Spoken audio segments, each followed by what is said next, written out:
Welcome back, drum nerds. Hello. I'm so sorry that it's been so long.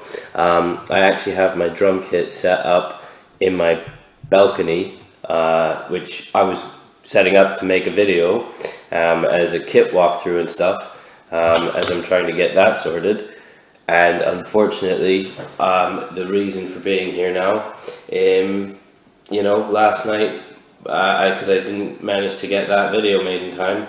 Last night, one of the Drum Nerd family members, Xavier, sent me a message saying, "Did you hear the news about Charlie Watts?" So I am sorry for the distance and the delay. I had some good medical news, but obviously that made me take a step back and reassess everything and have a look. So it's okay, but I also didn't want to keep putting out, because I think I've made about 120 videos now, and any time that I've been on a drum kit, it's been on that rubber pad, and I don't want to keep putting that out there. I want to start putting stuff on an actual acoustic kit. I think it would be a disservice to continue putting out stuff on that rubber pad kit, so that's why there's been that bit of a distance. But you didn't click here for that. You clicked here for Charlie Watts, and so let's talk about that. Whether you're a fan or not, it's not a good reality, I guess. It's really sad because of everything that he kind of brought to the drumming world. Personally, I was never a fan of the Rolling Stones, primarily off of the Mick Jagger stuff. Just him. That's why I don't like U2 either, because I can't really get on board with the Bono stuff.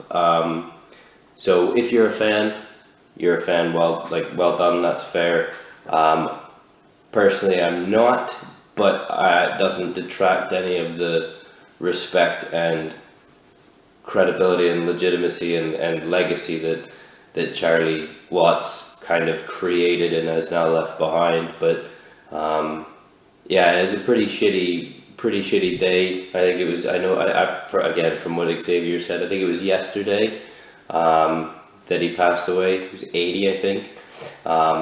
But genuinely a true kind of drumming icon, drum legend, nothing can be taken away there, especially somebody coming as he did from a jazz background and then kind of entered more into the rock and kind of bluesy style of stuff. So to transition from jazz over to that is a pretty respectable thing. I mean, it takes a lot to have one stylistic approach to things and very different genres, and then live so well in this very opposing genre, But yeah, definitely a big loss in the drum community, no doubt about that. The two things that stand out, obviously, the drumming is. It goes without saying, but when I read an article last night, but I'd read this last night in learning about this, that he had apparently at one point punched Mick Jagger in the face. So I think he's done what a lot of people might want to do, or certainly a lot of husbands and boyfriends, right? And the other one I think is quite synonymous within music folklore, where he hung him out of a window, I think, as well, in a hotel room. Again, please, if you know this more than I do and in better detail, please leave it in the comment section and fill me in on what I might be missing. But I think Mick Jagger was demanding where his drummer was. I guess this is probably him allowing stuff to get to his head, and I think Charlie Watts found him, or he found Charlie, and he hung him out the window, and I think reiterated that phrase. I think something like, he either said, I think he said, you're my singer. Something like that. I think he was putting him in his place, though. And I think, personally, I know a singer or two that would do well to be hung outside of a window to, check their ego, though some of them probably wouldn't fit through a regular conventional window. They might fit out the side of a barn door. They're quite large, And if they're watching, they know who they are. But yeah, I know a few singers that would do with humbling themselves by being by being hung outside a window for a moment or two, just to bring them back to reality, you know. But I guess it's that kind of a character that he was, you know. He didn't really put up with people's bullcrap. I never met him, but what he's done in the drumming world has been something that I think is going to last for a long time. He's definitely been the influencing character for a lot of drummers that then became household names, you know. So I think it goes without saying that he laid a lot of groundwork, and he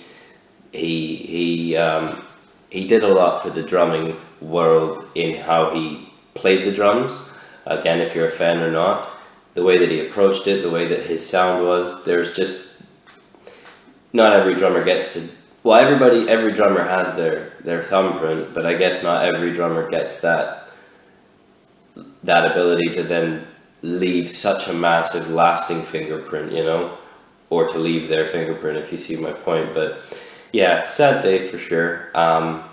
Again, if you're a fan or not, it's never good to lose anybody, let alone such a massive figure in the drum community. So put down in the comments what your favorite memory or heard story of him is, or what your favorite song of theirs was, or if he was the person that got you into the drums, you know.